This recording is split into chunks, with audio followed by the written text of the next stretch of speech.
Hey Renee, chapter 2 of Out of Control. Here we go. Okay, so in the first chapter I feel like it was kind of fast-paced and adventurous. It grabbed the reader and kind of exciting. There was some kissing in it.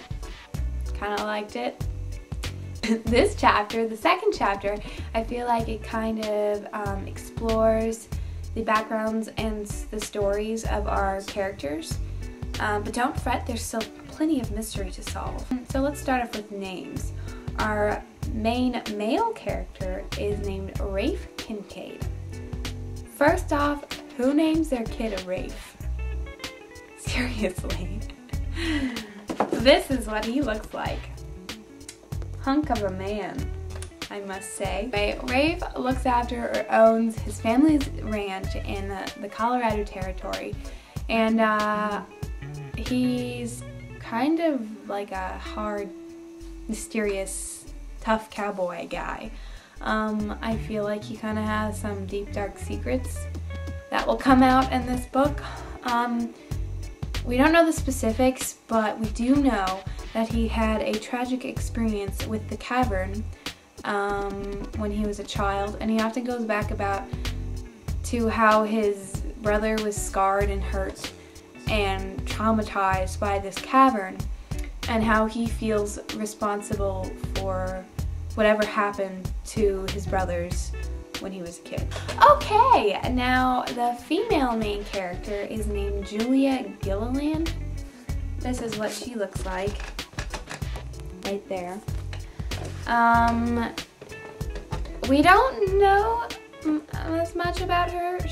For like the first 3 pages of this chapter, she's sobbing uncontrollably, and she's too upset to answer any of Rafe's questions. But we do find out that she lives with her family. We don't really know specifics yet, but we know she has a father, someone named Odra, not real sure, and baby. We also know the reason she was in the cavern is because she's into stalactites, stalagmites, fossils, nature, stuff like that. And she thought the cavern was so beautiful she had to go down in there and explore. She wants to write an article about the cavern and send it to a science journal back east. So she wants to go back after she almost died down there. Okay, she also knows how she was down there a long, I'm quoting there, time. So I don't really understand why she wants to go back if it was so traumatic. She also mentions that there was a man who terrified her in the cavern. So there's a mystery man down there going after her. I don't really know what that's about. Mystery, woo! I felt like there was a small amount of character growth in this chapter, but they still both seem kind of shallow, I guess. Rafe just seems like a tough guy, but I think he has a lot of insecurities and a lot of horrible memories and feelings that he's kind of holed away in his heart. And I also kind of feel like Julia's maybe a little dumb, a little stupid. I mean, come on now. Also, no joke, so the book is kind of narrated by Rafe, almost like what he's thinking. He thinks about how beautiful she is, how nice it is to have her next to him, how lovely she feels 15 times in this chapter. Yeah, and the chapter's 13 pages long. I'm reading this here. This woman, Julia, so vital and so vulnerable, had arms so warm that for the first time in nearly a dozen years, he was tempted to let go of his icy control.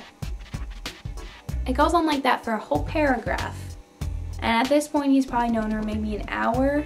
So, this book gets right to it, you know? Kissing in the first chapter, letting go of icy control in the second chapter. Wow, we're just zooming through this relationship. That's about it. I didn't enjoy this chapter as much as I did the first one. But you know, the first one had kissing in it, so maybe that's why. Bye! Peace. If I met someone like that.